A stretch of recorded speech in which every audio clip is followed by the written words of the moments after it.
For 10,000 years, they expanded relentlessly, stamping their seal across system after system, assimilating or crushing anything that stood in their way. Their monarch, Queen Sarathis, was the pinnacle of that power. She was no ordinary sovereign. Standing nearly 8 feet tall, her frame carried both elegance and terrifying strength. Her body, armored by living scales that shimmered under starlight, seemed carved by nature itself to withstand the harshest conditions of the cosmos. Even her voice carried weight, each word resonating like a verdict. To her people, she was not merely a ruler, she was a divine symbol of their genetic superiority, and it was she who declared, before her entire empire and any species bold enough to listen, "Never shall my bloodline be diluted with the spawn of lesser species, least of all humanity." The proclamation echoed across the spiral arm. To her subjects, it was both a reassurance and a warning. The Zirans believed their bloodline sacred, a lineage that had been purified for millennia through careful breeding, genetic mastery, and ruthless culling of the weak. To them, mixing with outsiders was unthinkable, tantamount to defiling a sacred relic. Humanity at that time was still considered an upstart civilization. They had leapt onto the galactic stage with surprising speed, building ships that could rival veteran empires, waging wars against overwhelming odds, and, most dangerously, winning. But among the ancient powers, humanity was still mocked as primitive, impulsive, and biologically fragile. Thus, Sarathis's oath carried a cruel edge. To single out humanity specifically was not merely policy, it was an insult. It said, in no uncertain terms, that the human race was beneath even consideration as equals. Across courts and marketplaces, her words became a saying, repeated with sneers, as impossible as a human siring the Queen's heir, but the universe has a way of mocking certainty. The Dominion soon found itself at war with humanity. It began as border skirmishes, an insignificant nuisance at least to the Ziran strategists, but soon the nuisance grew teeth. Fleets of human warships, outnumbered 100 to 1, fought with ferocity that made no sense to Dominion tacticians. They refused to surrender, refused to retreat, and often emerged victorious from battles they had no business winning. Reports filtered back to Sarathis of Ziran soldiers broken in spirit, muttering about the mad apes who charged into gunfire, who fought even after losing limbs, who laughed in the face of certain death. At first, she dismissed it as exaggeration. But the war dragged on, and the fragile species refused to bend. It was during one of the Dominion's most ambitious campaigns that fate intervened. Sarathis herself had taken command of her flagship, determined to demonstrate to her people that the war was but a temporary inconvenience. She expected an easy victory, a crushing blow that would put the humans back in their place. Instead, she faced Marcus Hale. Hale was no admiral, no prince of strategy. He was a soldier commander, a man forged in the chaos of Earth's relentless conflicts. Against impossible odds, he led a desperate boarding action, ramming his battered cruiser into Sarathis's flagship and spilling human marines into its halls. Where Ziran warriors expected to face disciplined soldiers, they found something far worse, humans who fought like cornered beasts. By the time Sarathis realized the threat, it was too late. Her throne room was breached, her guards lay scattered, and standing before her was Marcus himself, bloodied, limping, and very much alive. For the first time in her reign, Sarathis was captured. Bound in stasis, she awaited execution. It was the only outcome that made sense. No conqueror would keep such a dangerous symbol alive. But instead of death, she was taken to a Terran stronghold. There, to her disbelief, she was not paraded as a trophy, nor executed for vengeance. Instead, she was held as something stranger, a prisoner of war, treated with an odd mixture of caution and respect. It was in that place she first encountered the man who had taken her ship, Marcus Hale. To Sarathis, it was unthinkable that a fragile human had bested her. Yet here he stood, alive, unbowed, and utterly unafraid of her presence. He did not kneel. He did not tremble. He met her gaze with steady defiance, and when she sneered at him, reminding him of her oath, he merely smirked. "Funny thing about oaths," Marcus said. "The universe doesn't much care about them." Sarathis would not admit it, but in that moment, something shifted. Her words had been iron, unbreakable. Yet here was a human who had torn through her certainty as easily as he had torn through her fleet. She had sworn before the galaxy that no human could sire her child. But as she stared at the man who had defeated her, a thought flickered. Dangerous, forbidden, and impossible. What if she was wrong? Though her crown and throne had been stripped away, Queen Sarathis did not once allow herself to appear diminished. Even in the confines of a Terran stronghold, her back remained straight, her chin held high, and her voice heavy with the authority of a monarch. To the human guards who escorted her, she was terrifying. Towering above them, her luminescent scales gleamed like armor, her every movement a reminder that she was not simply a prisoner, but a predator restrained by technology. To Sarathis herself, the entire arrangement was a humiliation she endured, with contempt. Yet Marcus Hale treated her differently. He did not flinch at her towering height, or the claws that could cut through armor. He did not bow to her titles, or react to her sneers. When she spat insults, mocking human fragility, scoffing at their crude technology, ridiculing their brief lifespans, he would answer with a patience that unnerved her. Sometimes with sharp wit, sometimes with sarcasm that stung sharper than blades.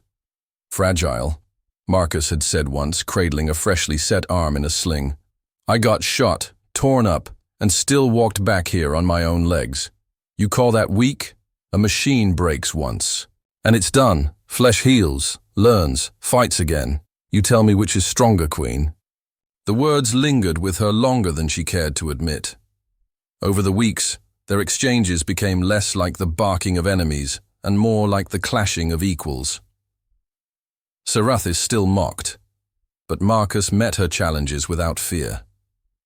He spoke to her not as if she were a goddess or a monster, but as if she were simply another being, one who could be questioned, doubted, even defied. It was infuriating and fascinating. When he wasn't debating her, Marcus told her stories. He described Earth in vivid detail, the roaring oceans, mountains that scraped the clouds, deserts that baked the land into fire, storms that ripped apart cities, yet forged resilience in those who survived. He told her of predators that stalked humanity's ancestors, of winters that froze half the world, of diseases that should have wiped them out, but didn't. To Sarathis, it was like listening to a world built for war. But what unsettled her most was that Marcus spoke of these horrors not with despair, but with pride. "Your world tried to kill you 1,000 times, she said once, frowning. "Yet you smile as if that is something to be celebrated." "Of course it is," Marcus answered without hesitation. "It made us what we are. Every scar, every loss, every near extinction, we're still here. We don't break. We adapt. That's why your dominion can't crush us." She hated that his words rang true. In the dominion, strength was measured in conquest and bloodlines. Life was a ladder, with the queen at its peak, her lineage polished to perfection.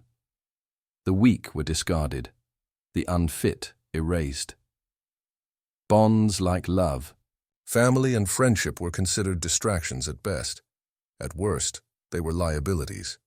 But humans, they saw strength in bonds. Marcus told her about families who endured hunger together, soldiers who fought not for empire, but for the ones they loved, parents who would sacrifice everything for their children. To him, this was the very reason humans could not be broken. It all gnawed at her. She could not understand it, yet some part of her yearned to. One evening, under the pale glow of Earth's moon, visible through the reinforced window of her quarters, Sarathis finally broke the silence between them with a question that had haunted her since her capture. "Tell me, Marcus Hale," she said, her voice quieter than it had ever been in his presence. "Why do you fight so hard? You humans are small, short-lived, forever fragile. Why do you not yield to the inevitable?" Marcus turned to her, his eyes steady, his expression calm. "Because to live without choice isn't living," he said. "Because survival without freedom is just another kind of death. You don't understand that, Sarathis. Not yet. But you will." His words struck her harder than any blade. The queen who had declared humanity beneath her now found herself staring at one man who embodied everything she had dismissed. His body bore scars of countless battles. His spirit carried a fire her empire had never been able to extinguish. He had defeated her once, not with strength of arms alone, but with the will to fight for something beyond himself. And for the first time in centuries, Queen Sarathis felt something she had not known since childhood.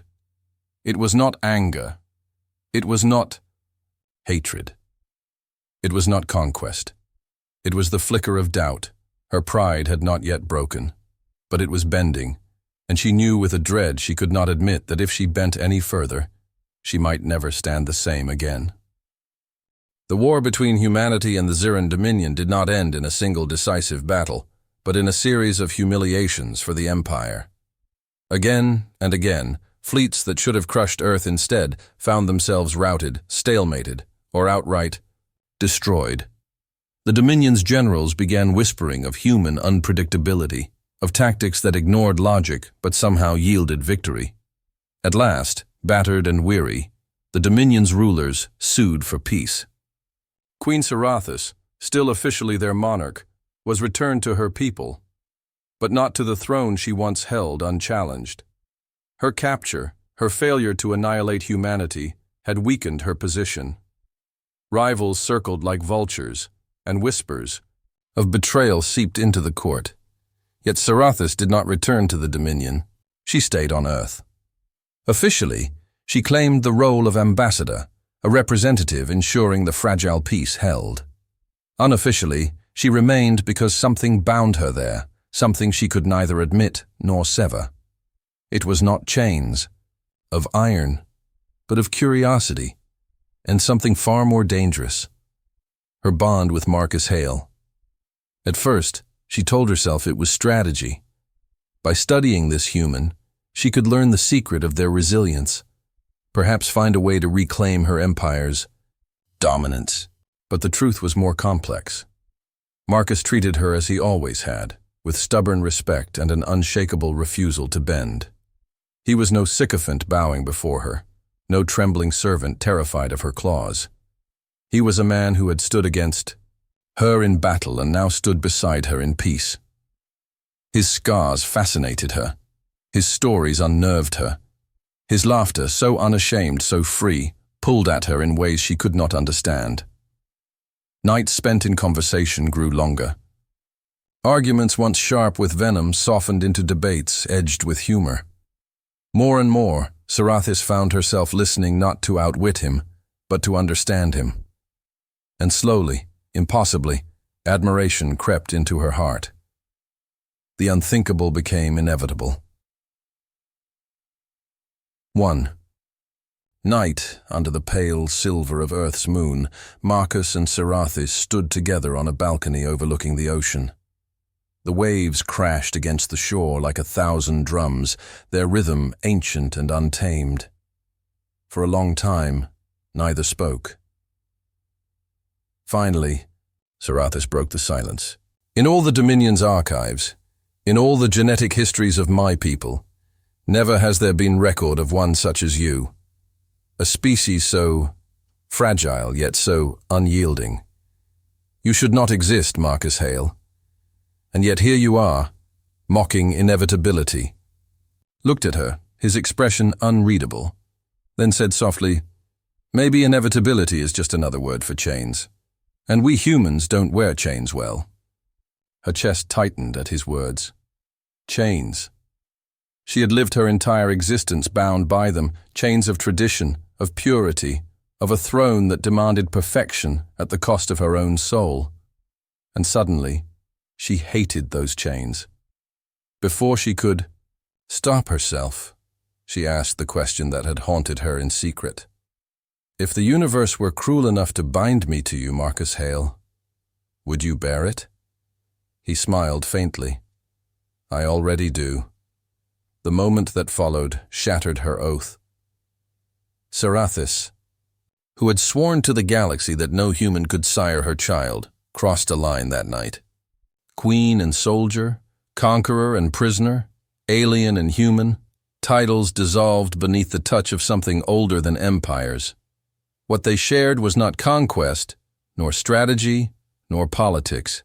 It was raw and dangerous, and utterly unthinkable, and yet it was real.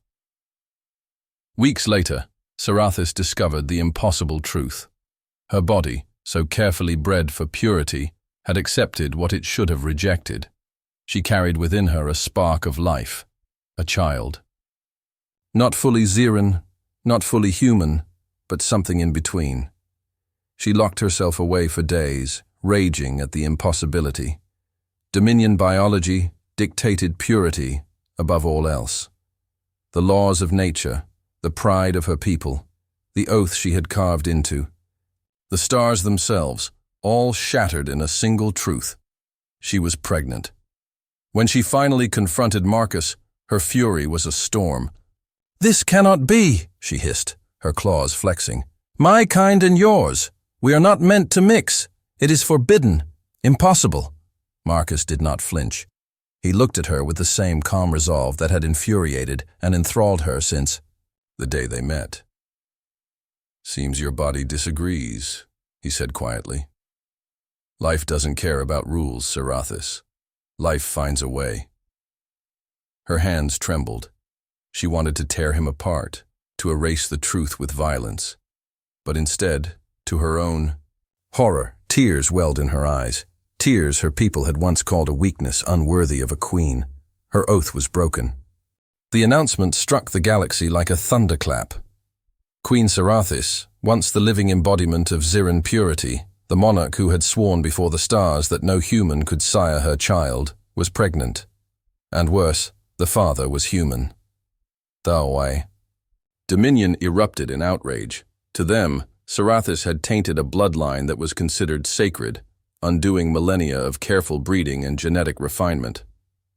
Entire noble houses called for her execution, while zealots demanded the unborn child be destroyed to preserve the sanctity of the throne.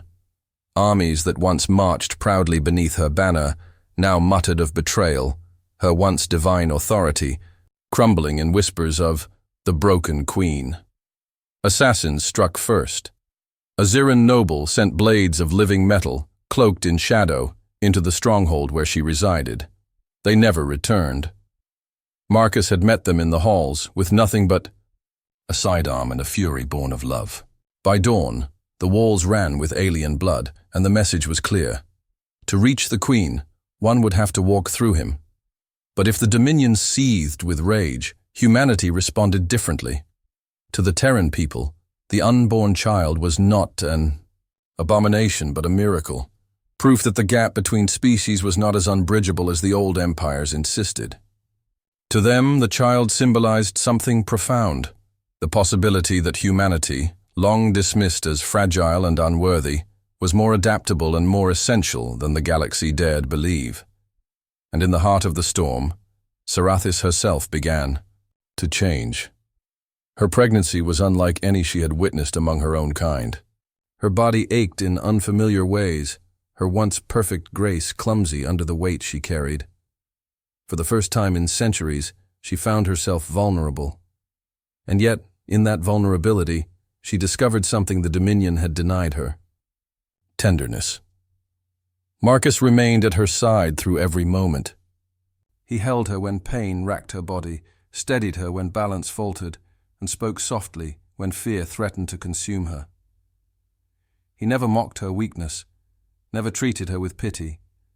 Instead, he treated her as though this struggle, this life they were creating, was the greatest battle they had ever fought together.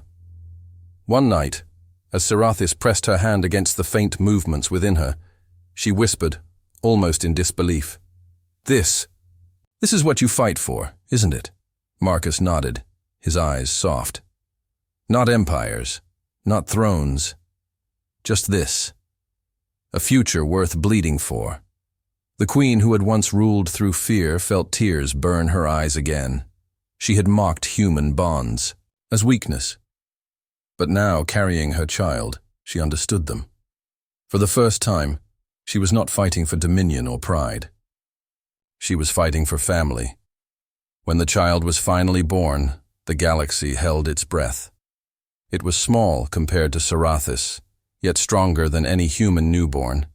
Its skin bore faint traces of her alien luminescence, shimmering softly like the surface of a star. Its features carried the strength of both parents, but when its eyes opened, every witness gasped. The eyes were unmistakably human, burning with that same defiance, that same spark that had carried Marcus and his kind through impossible wars. To the Dominion, it was an abomination. To humanity, it was a bridge. Word spread faster than light. Whispers filled the halls of power. If humanity can sire the heir of the Ziran queen, what else might they be capable of? The implications shook empires. If purity could be broken, if barriers could fall, then perhaps the rigid hierarchies that had dominated the stars for millennia were illusions. Perhaps humanity was not the anomaly, but the future. But with awe came danger. Dominion loyalists continued to hunt the child, seeing it as a threat to everything they knew. Sarathis and Marcus faced endless threats, not only from assassins, but from powers who feared what the child represented, change. And yet, in the midst of chaos, the Queen's resolve hardened. She no longer longed for her throne. She no longer dreamed of restoring the Dominion to its former glory. She had something greater to protect now, something more precious than empires. As she held her child in her arms, Sarathis whispered words she never thought she would speak. You are the truth they cannot deny. You are proof that I was wrong. And for you, I will never bow again. The oath she had once sworn was shattered forever. The months following the revelation were unlike anything the Zorathian court had ever witnessed. Word spread that Queen Zithara, unbroken, undefeated, the towering monarch of an empire spanning 7 sectors, carried within her a hybrid child. Some whispered it was blasphemy, others muttered it was impossible, and many believed it was propaganda to demoralize or confuse their enemies. But the queen herself silenced them all with a simple declaration before the Great Council. The human seed has taken root. My body does not lie. And if nature permits it, who are we to resist? Her words rippled across the galaxy, and for once, the great Zorathian Empire stood divided. The pregnancy was not easy. Zithara, bred to withstand crushing gravities and inhale atmospheres toxic to most, found her body shifting in strange, unpredictable ways. At times, she felt weaker, as though her immense strength had been softened. At other times, she burned, with energy that made even her guards wary to stand near her. And always, at her side, was Elias. He studied her with the same meticulous care he had given to his crew before the war, watching her appetite shift, charting her breathing patterns, recording the changes in her physiology. When her skin temperature spiked dangerously, it was his improvised cooling methods that stabilized her. When her body convulsed with alien hormones, it was his steady voice, so calm, so utterly human, that grounded her. He never once treated her like a monster. He never flinched at her size, her claws, her mandibles when they clicked in agitation. To him, she was simply Zithara, a being caught between power and vulnerability. And to her own surprise, she found herself relying on him, not as a subject, not as prey, but as partner. When the labor came, it shook the palace walls. Zorathian queens were known to roar with such force during birthing that their cries shattered stone. Yet when Zithara collapsed into Elias's arms, there was no roar. Only silence broken by her rasping words, "Don't!" Let me fail. The physicians dared not approach. They had studied war, not this impossible mingling of species. Many feared the child would tear its way free, or worse, poison the queen from within. Yet Elias moved forward, undaunted. He had seen human childbirth, had stood beside his sister once when her screams echoed through a far gentler world. And though the scales, the fluids, the alien biology made every moment uncertain, he stayed. He guided. He steadied her breaths. Hours later, when the chamber quieted, a sound neither human nor Zorathian had ever heard before filled the air. The fragile cry of a hybrid child. Small, by Zorathian standards, yet larger than any human newborn, the infant was marked with both heritages. Skin that shimmered with faint silver scales, eyes deep and dark like the void, but shaped with unmistakably human softness. Tiny claws, yet a human-like nose. A being of two worlds, held now in trembling, massive hands. For the first time in her reign, Queen Sire wept. The empire reeled. Some demanded the child be hidden. Others declared it proof of corruption. Still others saw it as a prophecy fulfilled, that their queen had united with a creature from the death world to birth a new dawn. But Sire silenced them all once more. She stood tall in the grand hall, her newborn swaddled in cloth Elias had sewn from scraps of his uniform, and before the gathered nobles, soldiers, and courtiers, she declared, "This is no abomination. This is no accident. This child is my blood. This child is the bridge. For centuries we waged war against humans, dismissing them as frail.